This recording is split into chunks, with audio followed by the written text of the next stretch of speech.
कैसे हो दोस्तों, मैं हूं रोन। तो दोस्तों, अगर आप 2022 में Amazon FBA बिजनेस स्टार्ट करने जा रहे हैं तो क्या क्या स्टेप्स आपको लेना है, तो वो स्टेप बाय स्टेप मैं आपको इस वीडियो में एक्सप्लेन करूंगा।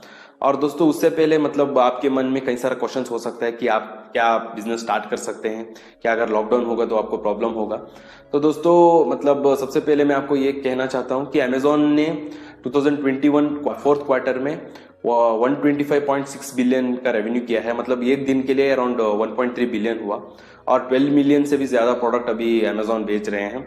और 4000 प्रोडक्ट से भी ज्यादा एक ही मिनट में वो Amazon शिप कर रहे हैं उनका FBA प्रोग्राम में, जो फुलफिलमेंट बाय Amazon। और Amazon में 150 मिलियन से भी ज्यादा प्राइम मेंबर्स है, Amazon प्राइम मेंबर्स, अगर इंडियन मार्केट प्लेस को भी कंसिडर करते हैं। और अगर आपको स्टार्ट करना है तो ऑब्वियसली मैंने कई सारे वीडियोस में भी मैंने कहा है कि इंडियन पॉपुलेशन को अगर आप कंसिडर करते हैं तो आधा परसेंटेज लोग भी इंटरनेट यूजर्स नहीं है या ई कॉमर्स सेल्स नहीं होता है। तो obviously year to year increase हो रहा है। मेरा खुद का एक्सपीरियंस है, अगर मैं कहूँ तो मेरा ये जो प्रोडक्ट जो मैंने पहली प्रोडक्ट मैंने लॉन्च किया था 2018 में, उसका ही अराउंड 150 टू 180 सेल्स आ रहा था पर मंथ के लिए। और अभी वो पर मंथ के लिए 450 से भी ज्यादा सेल हो रहा है। तो उस तरह है, year to year e commerce sales increase हो रहा है। तो उस तरह अगर आपको कंसिडर कर रहे हैं तो कंपटीशन ऑब्वियसली नहीं है। और एक प्रोडक्ट को अगर आप कंसिडर करते हैं 4 to 5 मेन कीवर्ड्स रहता है उसका। और एक ही पेज में 14 to 19 प्रोडक्ट्स दिखता है अलग अलग डिवाइस में। तो 3 to 4 पेजेस तक सेल्स डिस्ट्रीब्यूट होता है। ऐसा नहीं है कि सिर्फ एक ही प्रोडक्ट के लिए सेल आता रहता है, तो उस तरह नहीं होता है। सेल्स हमेशा डिस्ट्रीब्यूट होता है ई कॉमर्स में। ऑफ कोर्स अगर वो ब्रांडेड प्रोडक्ट्स है, अगर वो ऐसा प्रोडक्ट है जो इलेक्ट्रॉनिक एप्पल, सैमसंग या बड़ा ब्रांड सेल कर रहे हैं, जैसे कि शूज में हुआ नाइकी, एडिडास, तो वो अलग प्रोडक्ट है। तो उसमें ऑफ कोर्स ज्यादा कंपटीशन रहता है, क्योंकि वेल रिकॉग्नाइज्ड ब्रांड उस पर्टिकुलर प्रोडक्ट के नीश में रहता है। तो इसीलिए आपको प्रोडक्ट रिसर्च करने के वक्त सही तरह के प्रोडक्ट ढूंढना है। तो इस वीडियो में मैं आपको जब प्रोडक्ट रिसर्च का टॉपिक आएगा तो मैं ब्रीफली एक्सप्लेन करूंगा। और दोस्तों, अगर आप डर रहे हैं कि लॉकडाउन में क्या आप बिजनेस कर सकते हैं कि नहीं, तो दोस्तों जब पहली बार लॉकडाउन हुआ था मार्च में, तो तभी सब कुछ बंद था, लॉजिस्टिक्स भी नहीं चल रहा था। उसके बाद जब भी लॉकडाउन हुआ, चाहे वो फर्स्ट वेव में हुआ हो, सेकंड वेव में हुआ हो, गवर्नमेंट ने ऐसा किया कि अथॉरिटी ने लॉजिस्टिक्स के लिए अब परमिशन दिया। तो इसके कारण Amazon FBA का सेल्स इंक्रीज हुआ। तो वो एक अपॉर्चुनिटी है। मैंने खुद मेरा कई सारा प्रोडक्ट्स में मैंने ज्यादा प्रॉफिट किया है। और मेरा खुद कई सारे स्टूडेंट्स ने उनका ब्रांड एस्टेब्लिश किया है। तो वो एक अपॉर्चुनिटी है अगर लॉकडाउन होता है तो सबसे पहले Amazon FBA का सेलिंग मेथोडोलॉजी मैं आपको बताऊंगा, और उसके बाद क्या क्या स्टेप्स है वो कंप्लीटली बताऊंगा। तो सेलिंग और मेथोडोलॉजी अगर मैं बताऊं तो Amazon पर 2 टाइप है मेनली। एक है प्राइवेट लेबलिंग और एक होलसेल या रिटेल आर्बिट्राज भी आप कह सकते हैं। तो होलसेलिंग और रिटेल आर्बिट्राज मैं रेकमेंड नहीं करूंगा, और मैं खुद नहीं करता हूं, क्योंकि उसमें क्या होता है, आप दूसरे ब्रांड के प्रोडक्ट आप सेल कर रहे होते हैं। जैसे कि फॉर एग्जाम्पल सोनी स्पीकर हुआ, तो सोनी डिस्ट्रीब्यूटर रहते हैं, वहां से आपको खरीद कर आपको सेल करना पड़ता है। जो फिक्स्ड MRP रहता है वही आपको मेंटेन करना पड़ता है। उससे ज्यादा प्राइस पे आप सेल नहीं कर सकते हैं। और एक ही लिस्टिंग में कई सारा लोग सेल कर रहे होते हैं। जो पर्सन ज्यादा इन्वेस्टमेंट से सोनी डिस्ट्रीब्यूटर से खरीदेगा, वो अफोर्ड करेगा कम प्राइस पे सेल करने के लिए। तो इसीलिए बाई बॉक्स का भी कॉन्सेप्ट आता है उसमें। तो इसीलिए मैं होलसेल या रिटेल आर्बिट्रेज रेकमेंड नहीं करूंगा, और उसके ऊपर ज्यादा वीडियोस भी नहीं करूंगा मैं। तो मैं क्या प्रिफर करता हूं और मैं क्या खुद करता हूं, वो है प्राइवेट लेबलिंग। प्राइवेट लेबलिंग में आपका खुद का प्रोडक्ट आप सप्लायर से सोर्स करेंगे, आपका खुद का लोगो लगा के आप Amazon FBA वेयरहाउस को सेंड करेंगे, और उसका लिस्टिंग भी आपको खुद करना पड़ता है। इमेजेस हुआ हो, bullet points, product title, product description, सब कुछ आपको खुद आपका खुद का ही लिस्टिंग रहता है। आपका खुद के लिस्टिंग के अंदर आप खुद उस प्रोडक्ट को सेल कर रहे होते हैं। और जब भी आपके कस्टमर से आपको ऑर्डर आएगा, Amazon आपके प्रोडक्ट को फुलफिल करते हैं। FBA के प्रोग्राम है जो फुलफिलमेंट बाय Amazon है। तो मैंने ब्रीफली एक्सप्लेन किया है, और उसके ऊपर कई सारा वीडियो भी मैंने बनाया है उस पर्टिकुलर टॉपिक पे ही फोकस करके। तो वो चाहे तो बाद में देख सकते हैं। तो दोस्तों, अगर आप Amazon FBA कर रहे हैं स्पेशली 2022 में, तो आपको ऑब्वियसली प्राइवेट लेबलिंग ही करना है, जिसमें आपका खुद का प्रोडक्ट, आपका खुद का लोगो लगा के आप सेल कर रहे हैं मैन्युफैक्चरर से सोर्स करके। तो दोस्तों, मैंने प्राइवेट लेबलिंग करके ही मेरा 7 फिगर का बिजनेस मैंने खड़ा किया है। तो अभी मैं स्टेप बाय स्टेप में आपको बताऊंगा कि क्या क्या प्रोसेस है। तो सबसे पहला प्रोसेस है क्रिएट ए बिजनेस, फर्म और एंटिटी। तो आपको एक बिजनेस क्रिएट करना है Amazon बिजनेस स्टार्ट करने के लिए। एक एंटिटी आप क्रिएट कर रहे हैं, एक फर्म आप क्रिएट कर रहे हैं।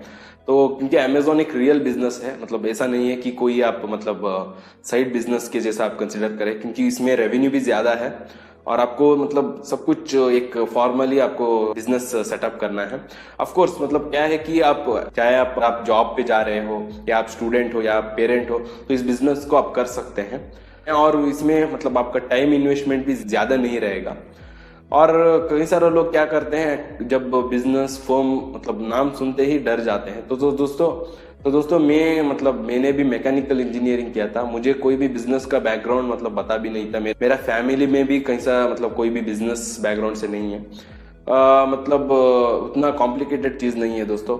आपको सिंपल सी बात है, आपको जीएसटी नंबर लेना है, आपको आपका इंडिविजुअल पैन से मतलब आपको दो ऑप्शन रहेगा, एक कंपनी से या प्रोप्राइटरशिप, सोल प्रोप्राइटरशिप हुआ हो या कंपनी में मतलब private limited, LLP, limited liability partnership और पब्लिक लिमिटेड, मतलब कई सारा चीज आता है। तो कंपनी आपको जरूरत नहीं पड़ता है इनिशियली, तो आपको सबसे पहले एज ए सोल प्रोप्राइटरशिप आपको बिजनेस स्टार्ट करना है और जब आपका रेवेन्यू इंक्रीज होगा तो आप उसी प्रोप्राइटरशिप फर्म को प्राइवेट लिमिटेड में कन्वर्ट कर सकते हैं। तो प्रोप्राइटरशिप में आपका खुद का पैन कार्ड लेके आप जीएसटी नंबर लेंगे और आपका मतलब फॉर्म सेटअप हो जाएगा। तो उसके बाद आपको सेलर अकाउंट ओपन करना है। तो सेलर अकाउंट ओपन करने के लिए ऑब्वियसली आपका जीएसटी नंबर, आपका पैन, आपका एड्रेस प्रूफ, आपका आईडी प्रूफ, आपको आपका ईमेल आईडी और मोबाइल नंबर, इतना चीज आपको चाहिए होगा। तो उसके बाद आप आपके सेलर अकाउंट ओपन करेंगे। सेलर अकाउंट ओपन करने के बाद आपको एफबीए का अलग प्रोसेस करना है। तो एफबीए का अलग प्रोसेस मतलब आपको जो अमेजॉन एफबीए का वेयरहाउसेस रहता है आपका स्टेट में, तो उस वेयरहाउसेस को आपका जीएसटी में as a additional place of business में आपको ऐड करना है। तो जब आपका जीएसटी में वो ऐड हो जाएगा और आप जब जीएसटी से सर्टिफिकेट डाउनलोड करेंगे, तो उस सर्टिफिकेट में जहां एडिशनल प्लेस ऑफ बिजनेस जो सेक्शन रहता है वहां अमेजॉन एफबीए का वेयरहाउसेस मेंशन होना चाहिए। तो तब आपका अमेजॉन एफबीए का प्रोसेस कंप्लीट हो जाएगा। और उसके बाद क्योंकि आप अमेजॉन एफबीए में डायरेक्टली मैन्युफैक्चरर से सोर्स कर रहे हैं, तो ऑब्वियसली मतलब चाइना से आप सोर्स कर रहे होंगे डायरेक्टली, अगर आपको सोर्स करना है तो उसके लिए आपको इंपोर्ट करना है। तो इंपोर्ट के लिए आईईसी रजिस्ट्रेशन चाहिए, इंपोर्ट एक्सपोर्ट कोड। तो ये सभी प्रोसेस मतलब जीएसटी हुआ हो या अमेजॉन सेलर अकाउंट हुआ हो, एफबीए का प्रोसेस हुआ हो या आईईसी रजिस्ट्रेशन हुआ हो, उसके ऊपर मैंने सेपरेटली वीडियो बनाया है, तो उसको बाद में आप देख सकते हैं। तो जब इतना प्रोसेस होने के बाद आपका अकाउंट रजिस्ट्रेशन प्रोसेस कंप्लीट होता है, तो उसके बाद आता है प्रोडक्ट रिसर्च। तो प्रोडक्ट रिसर्च बहुत ही इंपॉर्टेंट स्टेप है अमेजॉन बिजनेस में, क्योंकि आपके प्रोडक्ट पे ही डिपेंड होगा आपका कितना रेवेन्यू करेंगे। और कई सारे लोग मतलब क्या करते हैं, अकाउंट रजिस्ट्रेशन प्रोसेस कर लेते हैं क्योंकि बैरियर ऑफ एंट्री बहुत ही कम है। तो इसीलिए मतलब दिन में हजारों मतलब सेलर अकाउंट्स ओपन होते हैं, पर इसका मतलब ये नहीं कि सभी सक्सेसफुल बनेंगे। तो जो सही तरीके से प्रोडक्ट ढूंढेंगे और उस प्रोडक्ट को सही तरीके से मैन्युफैक्चर से सोर्स करेंगे और प्रोडक्ट को सही तरीके से फर्स्ट पेज पे रैंक करेंगे, तो उनको ही एक्सपेक्टेड रिजल्ट्स मिलेगा। तो इसीलिए आप जो प्रोडक्ट पिक करते हैं वो प्रोडक्ट मतलब हाई डिमांड और लो कंपटीशन उस तरह रहना चाहिए और उसमें ब्रांड रिकग्निशन नहीं रहना चाहिए। जैसे कि फॉर एग्जांपल शूज में हुआ हो, कई सारा लोग मतलब शूज खरीदने के वक्त क्या करेंगे, Nike shoes, Adidas shoes, Fila shoes उस तरह टाइप करके खरीदेंगे। तो उस तरह नहीं रहना चाहिए। आपको ऐसा प्रोडक्ट पिक करना है जिसमें ब्रांड रिकग्निशन, ब्रांड डोमिनेशन नहीं है, कंपटीशन ज्यादा नहीं है और डिमांड ग्रो हो रहा है। तो उस तरह प्रोडक्ट आपको पिक करना है। आपको सीजनैलिटी चेक करना है उस प्रोडक्ट का, क्या मतलब सेल्स हिस्ट्री किस तरह है उसका। तो रिसर्च करके ही आपको प्रोडक्ट लॉन्च करना है। अगर आप ब्लाइंडली आपका गट फीलिंग से आप प्रोडक्ट लॉन्च करेंगे तो आपको एक्सपेक्टेड रिजल्ट्स नहीं मिलेगा। कई सारा लोग मैंने देखा है वो प्रोडक्ट इसीलिए लॉन्च करते हैं क्योंकि उस प्रोडक्ट मैन्युफैक्चरर उनके सिटी में रहते हैं, उनका कोई दोस्त उस प्रोडक्ट मैन्युफैक्चर कर रहे होते हैं या खुद उस प्रोडक्ट के मैन्युफैक्चर होते हैं वो, तो इसलिए वो प्रोडक्ट सेल करते हैं। तो इस तरह नहीं है, आपको नहीं करना है अमेजोन पर। आपको सबसे पहले नंबर्स देखना है। Looking at the numbers only आपको मतलब आपके प्रोडक्ट आपको डिसाइड करना है कि उस प्रोडक्ट को लॉन्च करना है कि नहीं। तो इसीलिए प्रोडक्ट रिसर्च मतलब वो एक इम्पॉर्टेंट स्टेप है अमेजोन के बिजनेस में। तो दोस्तों जब आपकी प्रोडक्ट फाइनलाइज होगा, जब आप अपने प्रोडक्ट आप पिक करेंगे, तो उस प्रोडक्ट के लिए आपको मैन्युफैक्चर सोर्स करना है। तो मैं हमेशा यही मतलब रेकमेंड करता हूं कि आपको मिडलमैन को अवॉइड करना है, डायरेक्टली मैन्युफैक्चर से सोर्स करना है। उससे ऑफकोर्स आपको प्रॉफिट भी ज्यादा मिलेगा, पर मोस्ट इंपॉर्टेंटली आप कुछ डिफरेंशिएशन कर सकते हैं प्रोडक्ट के लिए। तो वही इंपॉर्टेंट है दोस्तों, स्पेशली अगर आप 2022 में अपना बिजनेस स्टार्ट करने जा रहे हैं तो आपको मतलब सीधा मतलब कॉपी पेस्ट प्रोडक्ट आपको सेल नहीं करना है। आपको प्रोडक्ट में कुछ डिफरेंशिएशन लाना है। तो मैं हमेशा मतलब मेरे प्रोडक्ट में लोगो डालता हूँ और नेगेटिव रिव्यूज पढ़ता हूँ कॉम्पिटिटर्स का, क्या मैं चेंजेस कर सकता हूँ। मैं यूएस मार्केट प्लेस को भी देखता हूँ, वहाँ सेलर्स क्या कर रहे हैं, क्या डिफ्रेंशिएशन कर रहे हैं, तो उसको मैं मेरा प्रोडक्ट पे इम्प्लीमेंट करता हूँ, कस्टमाइज करता हूँ मैं अपना प्रोडक्ट, चाहे पैकेजिंग में हुआ हो, कलर में हुआ हो या प्रोडक्ट का डिजाइन में हुआ हो। उसमें ज्यादा कॉस्ट नहीं पड़ेगा। अगर आप डायरेक्टली मैन्युफैक्चर से सोर्स कर रहे हैं तो आपको ज्यादा कॉस्ट नहीं पड़ेगा वो सभी चीज करने के लिए।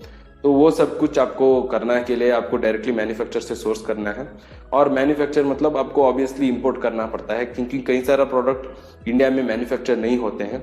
अगर आपको सप्लायर मिलते भी हैं इंडिया में तो वो भी क्या करते हैं, इंपोर्ट करके आपको सेल करते हैं। तो इसीलिए आपको डायरेक्टली मैन्युफैक्चर से सोर्स करने के लिए अलीबाबा पर जाना है। तो वहां से आपको एटलीस्ट 15 to 20 मैन्युफैक्चरर्स को कांटेक्ट करना है, इनवॉइसेस कंपेयर करना है, आपको MOQ भी कंसिडर करना है, मिनिमम ऑर्डर क्वांटिटी। तो इनिशियली आप anywhere from 200 to 500 units order करेंगे। और चाहे तो अगर आपको मटेरियल का इंस्पेक्शन करना है तो प्रोडक्ट के लिए जो प्रोडक्ट आप लॉन्च करने जा रहे हैं उसका सैंपल भी मंगवा सकते हैं।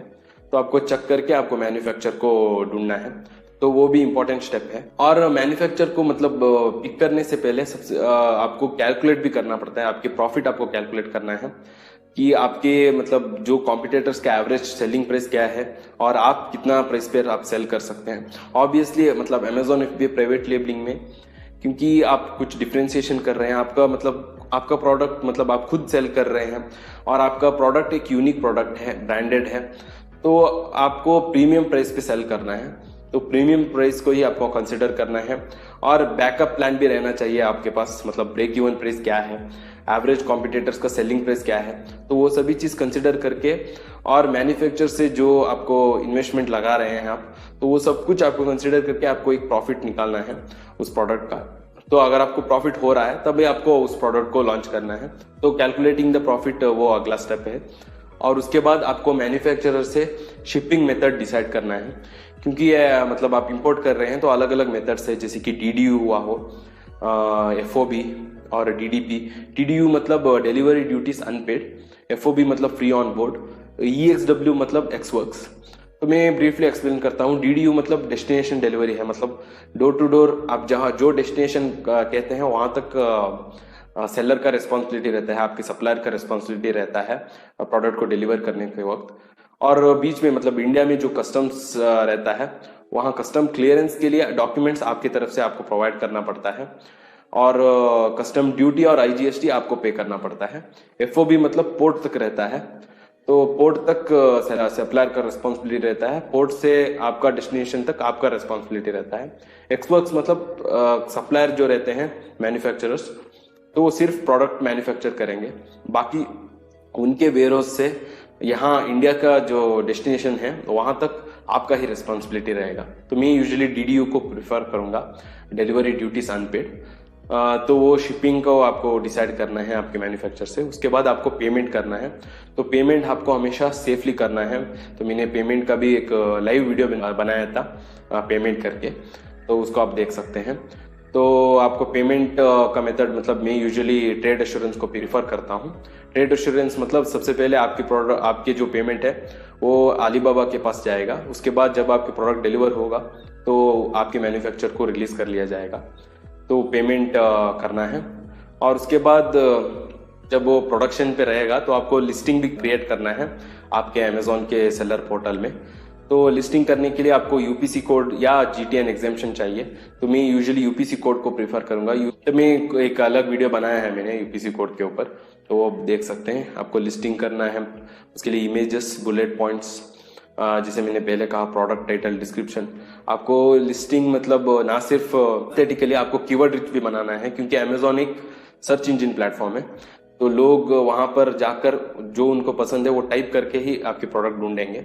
तो इसीलिए आपके लिस्टिंग जो रहता है वो कीवर्ड रिच बनाना है। तो यही स्टेप बाय स्टेप प्रोसेस है दोस्तों, मतलब मैंने ब्रीफली एक्सप्लेन किया है। ऑफ कोर्स बीच में मतलब कई सारे स्टेप्स आपको लेना पड़ता है, तो मैंने सिंपल मतलब एक वीडियो में एक्सप्लेन कितना कर सकता हूँ मैंने एक्सप्लेन किया है। उम्मीद करता हूँ आपको समझ आ चुका होगा। और दोस्तों मैंने Amazon FBA का वर्कशॉप भी मैंने क्रिएट किया है, उसमें मैंने कंसोलिडेटेड मतलब अगर आप कंप्लीट बिगिनर है तो आपको Amazon FBA के बारे में पता नहीं है तो आप मेरा वर्कशॉप आप ज्वाइन हो सकते हैं।